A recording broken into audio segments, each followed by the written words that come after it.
It seemed like an average school day for 7-year-old DeAndre. He doesn't know it, but soon he'll get the one thing he's been asking for.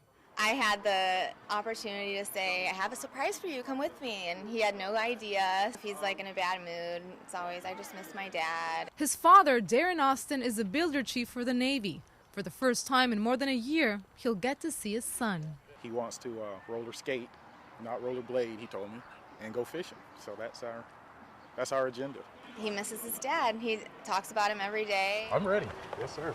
As staff members look on, comes the one moment both father and son have wished for so long. For now, all the boy wants to do is hug his father. His smile was just ear to ear. Austin is serving in Afghanistan. He speaks to his son quite often, but one conversation between the two made him ask for a personal leave. But about a month ago, he asked me if I like being away at war more than being at home with family.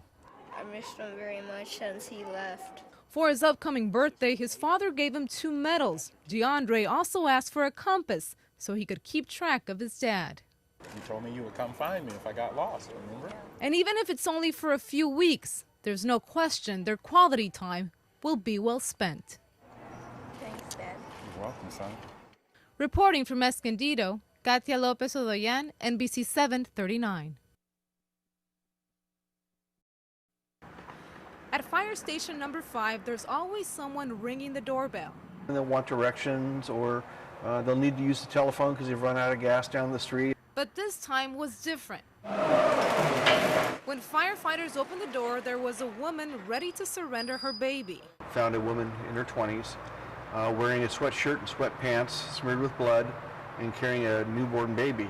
Kept saying, "Please take my baby, please take my baby." The baby boy was just about an hour old. He was wrapped in a bathroom towel and appeared to be cold. But other than that, he was doing just fine. He's a healthy young boy, about 7 pounds, I would guess. This is the bracelet that goes on the baby. After a baby is born, the law gives the parent or guardian up to 72 hours to surrender the newborn without fear of prosecution. The woman was asked information about her medical and family history in case the baby needs some type of medical treatment in the future, but she declined to answer. She was tentative. She seemed a little bit scared. And shortly after that, just a few seconds later, walked out to her car, got in, and drove away. And even though it was an unusual day for the fire crew, the situation was very much welcomed. Any of the firefighters working would rather see this go on every single day, if necessary, rather than find one child in a dumpster someplace. Katia Lopez Odoyan, NBC 739. When you're out with more than 5,000 runners, it's easy to get lost in the crowd, unless you're that guy in the bunny suit. But this is a story about a man who cannot see any of this. 45-year-old Mitsuhiro Awamoto lost his eyesight as a teenager. He said he would cry himself to sleep. He once tried to commit suicide, until one day his outlook changed.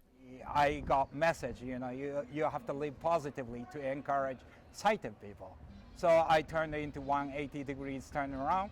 And so the native of Tokyo turned to the great outdoors. He's an accomplished sailor inspired by the earthquake and tsunami in Japan. So it was only fitting he'd run this half marathon on the 1-year anniversary of that earthquake. I had been very sad after the tragedy after the earthquake. I have been thankful for them, giving me a power from their going through the tragedy. His English may be a bit hard to understand, but his compassion is not. He runs tethered to a guide who gives audible directions. He trained 3 months, mostly on a treadmill. I want to give to the youth the power from my journey voyage. And so Mitsuhiro Awamoto, more than just a face in this big crowd, but if you ran today, you probably can relate to this half-marathoner's struggles. Yes, especially uphill on Washington Street. It was killing me, yeah. You'll have time to avoid an accident providing you're watching, not looking down at your navigation or texting on your phone. Golden State driving school instructor Dean Mitchell says getting motorists to keep both hands on the wheel Eyes on the road. and off their electronics has been hard enough. I see a lot of near misses. But now that a new generation of cars is equipped with in-dash multifunction control panels that do everything from stream iPod music to turn up the AC and even tweet, there can be more driving distractions now than ever. Cars have way too many features. Consumer Reports wondered the same thing. It examined many in-dash displays. Function commands can only be used within a specific MMI function, including Audi's Multimedia Interface, or MMI, Ford's MyFord Touch, and BMW's iDrive.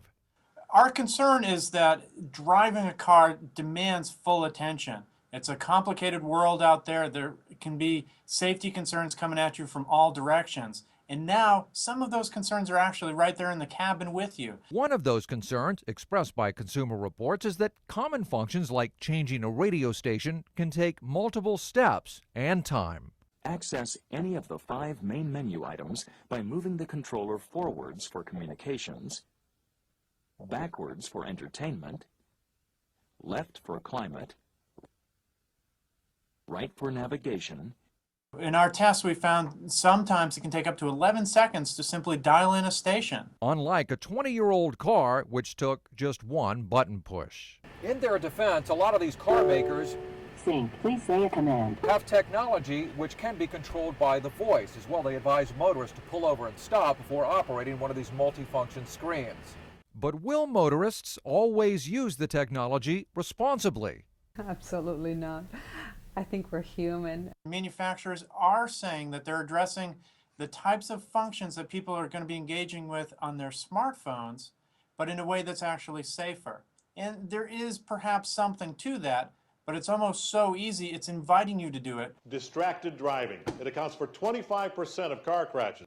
Insurance companies and road safety advocates are trying to get the word out.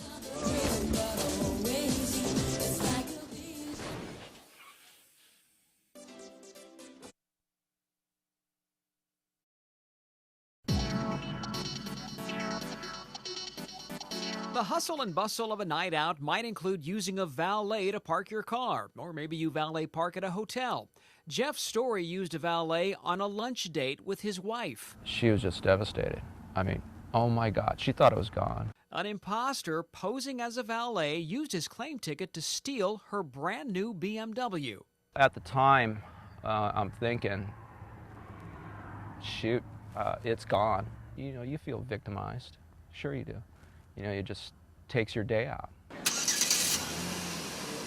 Most valets are not tied to the restaurants, hotels, or businesses using them. In San Diego, there are currently 6 companies holding permits to operate at 40 public locations. It's worth knowing what's required of valet providers. After all, you're turning over a $10,000 to $80,000 investment for a $5 parking spot. And if that doesn't get your attention, maybe this will. The oversight's been pretty lax. Nick Bernal has run his valet company for 8 years and is critical of his own industry. The valet service industry is spotty in San Diego. There's a few companies that do a really good job, and then there's some companies that just fall plain short. So who has oversight of the valet industry in San Diego? It starts with the City Traffic Engineering Department. Well, I think it's a shared responsibility between our department, our traffic operations section, and the police department. Valet companies using city streets are required to carry a minimum $1 million in liability insurance. They must train their drivers and check driving records. They also must pay $700 for a permit and then a $300 renewal fee every year. So are they keeping up to date? On a recent Friday night, we asked a couple of valets with Absolute Auto Service to show us their permit. The document they gave us had expired in 2009. I think that would be something we would like to look into, not only for that particular company, but maybe our overall list of operating companies, and work probably coordinate with our police department, see if we can get some enforcement out there. For Jeff Story, his story has a happy ending. His wife's BMW was found within hours thanks to a GPS alarm system. But it was a lesson learned, and now he has a message for anyone using a valet. You got to be careful who you get it from. You got to make sure they're legit. You got to make sure they're in uniform. It is a regular company that's there all the time. It's not just somebody off the street. You just got to be aware.